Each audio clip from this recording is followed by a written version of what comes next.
Bom dia, boa tarde, tudo bem com vocês? Sexto ano, eu estou aqui de volta, professora Cássia Raquel, e hoje nós vamos trabalhar mais um conteúdo.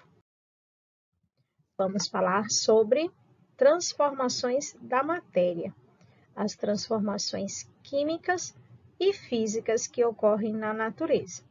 Então, tudo que nos rodeia, a matéria, ela passa por constantes mudanças, sofre inúmeras transformações, né? Como, por exemplo, um copo quando cai e se quebra, uma floresta quando, né, ocorre o processo de queimada, o gelo lá nas calotas polares derretendo, ou o próprio picolé, quando você compra, vai derretendo, sorvete, né? Tudo isso são exemplos de transformações que ocorrem no nosso dia a dia.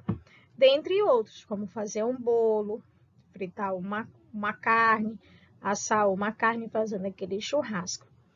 E essas mudanças de estados físicos, de elemento para outro, podem ser feitas de processos naturais ou através de transformações químicas, de processos químicos. Então, o que é uma transformação química? É a mudança na composição química dos materiais, formando novas substâncias que não existiam antes. Como, por exemplo, você pegou vários ingredientes, né? Bateu, misturou, colocou para assar. Formou quem? O bolo. Você não tinha o bolo, você tinha trigo, leite, ovos. O ferro, depois de um certo tempo, com a ação do sol, do oxigênio, a ação do ambiente, ele vai enferrujando. Então, você passa a ter a ferrugem. Então, aí você tem uma transformação química. A combustão do fósforo, da vela, tudo isso são transformações químicas. As substâncias iniciais, elas são transformadas em outras. Então, as matérias também elas sofrem constantemente transformações, mudando-se o seu estado, o seu estado físico, ou agregando materiais. Esse tipo de transformação nós chamamos de transformação física da matéria. Então, quando eu posso dizer que é uma transformação química? Quando eu tenho uma produção, um resultado de uma nova substância. E uma transformação física, quando eu tenho apenas a agregação de materiais ou apenas a mudança de estados físicos, de sólido para líquido, líquido para gasoso, e vice-versa. Então, como eu posso distinguir uma transformação física de uma transformação química? Então, eu sei que eu posso ter dois tipos de transformações, as físicas e as químicas. Quando eu tenho uma transformação física, quando ela não se formam novas substâncias, como, por exemplo, o sorvete derretendo, o gelo fundindo. A transformação química, ela ocorre quando há a formação de novas substâncias, o derretimento do gelo, você tem aí a oxidação do ferro, eu tenho a formação de um bolo, a própria tua respiração, a fotossíntese, a carne assando. Então, tudo isso são exemplos de transformações químicas. As transformações físicas que ocorrem na natureza.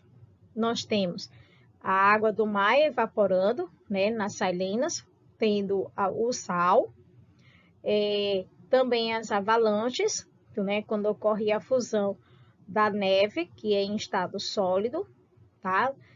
O desprendimento, ocorre aí também uma transformação física.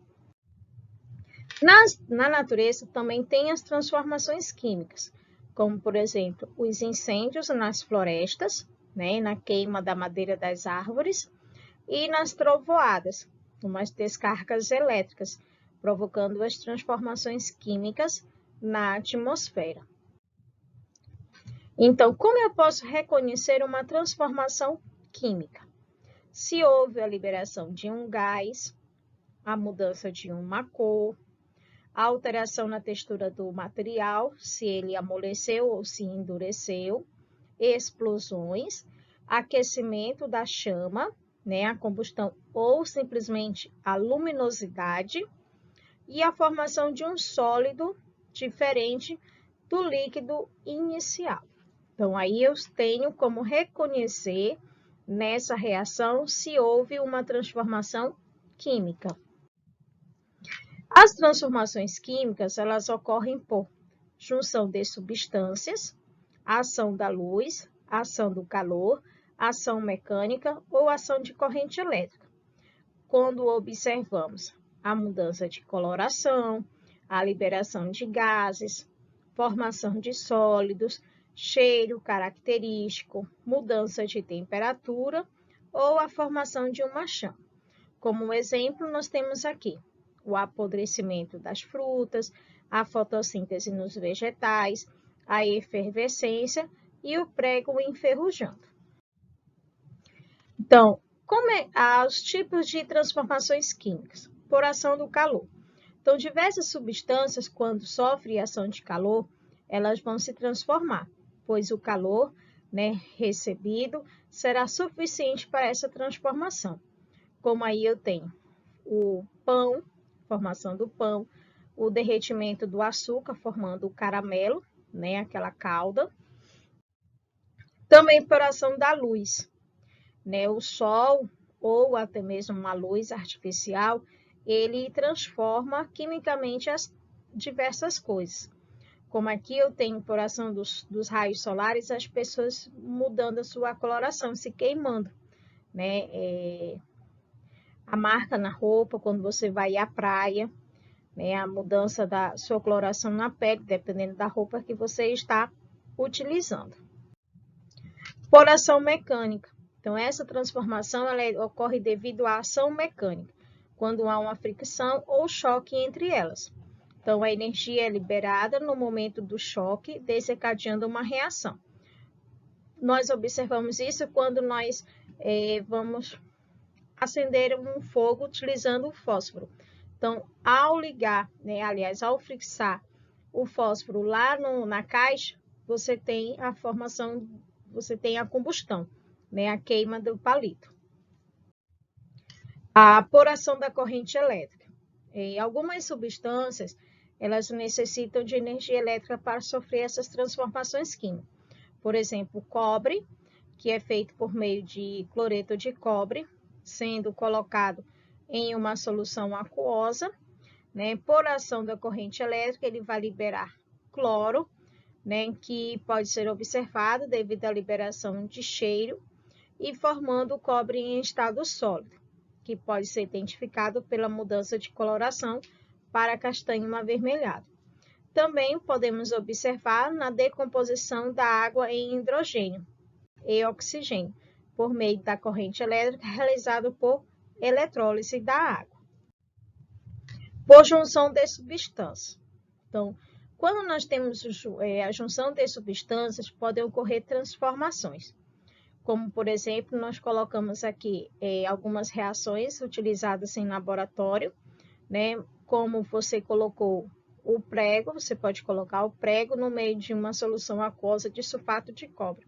Depois de um tempo, essa solução ela tem a sua coloração alterada para verde e vão ficar sendo depositado no fundo do recipiente, né, um prego quase derretido, né, mas ainda sólido, em coloração também acastanhada, mudando da sua coloração.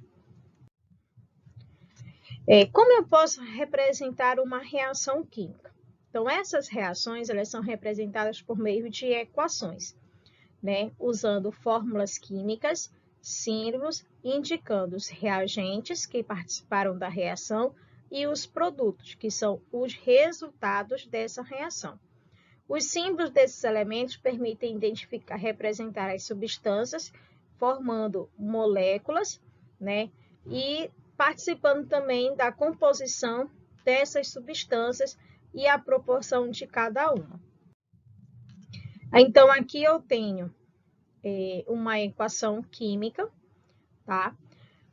O primeiro membro, que é geralmente é o que eu indico que é o que está antes da seta, são chamados de reagentes.